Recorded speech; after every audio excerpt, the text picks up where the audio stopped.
if you are a pianist, you have probably been asked to accompany a choir at some point. In fact, I think my very first accompanying experience was when I was in about fourth or fifth grade, and the pianist for my church children's choir got sick, and the choir director asked if I wanted to play. I've been hooked and playing for choirs ever since, and so today I'm going to give you some of my best tips for accompanying choirs, whether it's your very first time or maybe you've been doing it for a while but are still lacking confidence. I'm Rachel Ehring, and I help pianists turn their skills into income through accompanying. Accompanying a choir can be intimidating. You have an entire room full of singers depending on you. And let's be honest, sometimes conductors can be a little bit scary. They typically know exactly what they want, and they would prefer if you could just read their minds and magically do what is in their head without them having to stop rehearsal to give you instructions. Today, I'm going to get you closer to being able to read their minds, and if you follow the advice in this video, you'll become the kind of accompanist that every conductor wants to work with. So let's get into it. The first thing that is going to make you a great choral accompanist is what happens before the rehearsal. Hopefully you get the music ahead of time. Sight reading in rehearsal is a different topic that we aren't going to get into today. So you get the music, and the first thing you should do is put it in a binder or on an iPad, whatever your system is, but prep your music so that it isn't falling off the music rack or distracting you during rehearsal. You might need to photocopy some pages or tape things together, and then you're going to check and see if the measures are numbered. And if they aren't, go ahead and number the measures so that you always know where the conductor is in the music. Once your music is prepped, you will need to practice both the choir parts and the accompaniment part.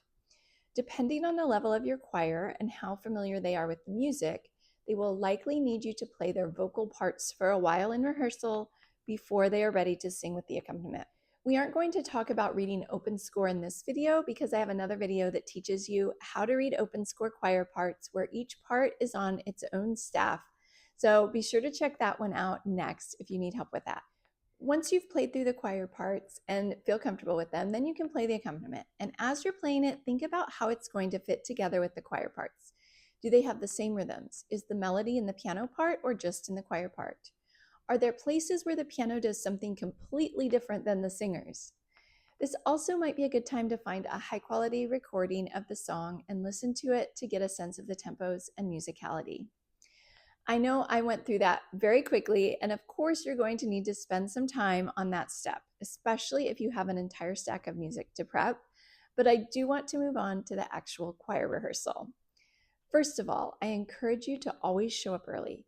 Most conductors will put up a rehearsal order, so you want to have time to put your music in order and be sure you always have at least one pencil handy for marking your music during the rehearsal. Most likely when the rehearsal starts, you're going to be asked to play choir warm-ups. Again, I have another video about playing choir warm-ups. Occasionally I've worked with a conductor who wants to play the warm-ups himself, but usually I play them. Once the warm-ups are done, it's time to start the repertoire. If the songs are new to the choir, you will most likely need to play their parts.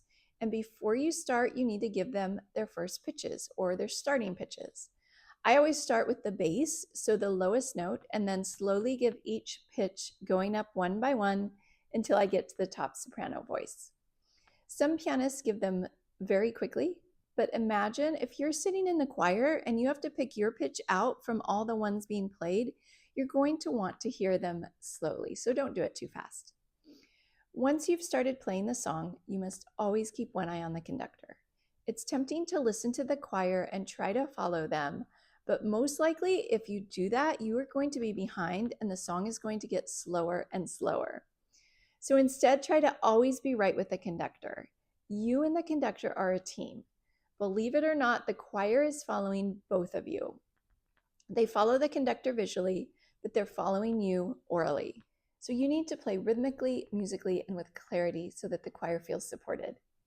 Once the choir is feeling confident with their parts, you can play the piano accompaniment part, which is always my favorite part of the rehearsal. That's your chance to shine at the piano and play as musically and beautifully as you can. Trust me, you can make the entire choir better by playing musically with great feeling.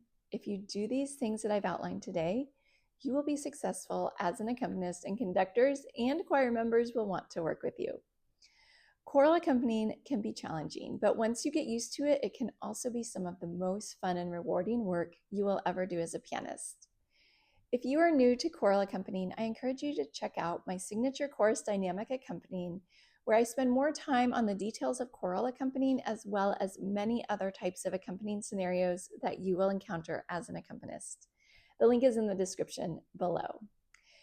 Be sure to hit subscribe, and I will see you here next time. I'm Rachel Ehring, and I'll talk with you soon.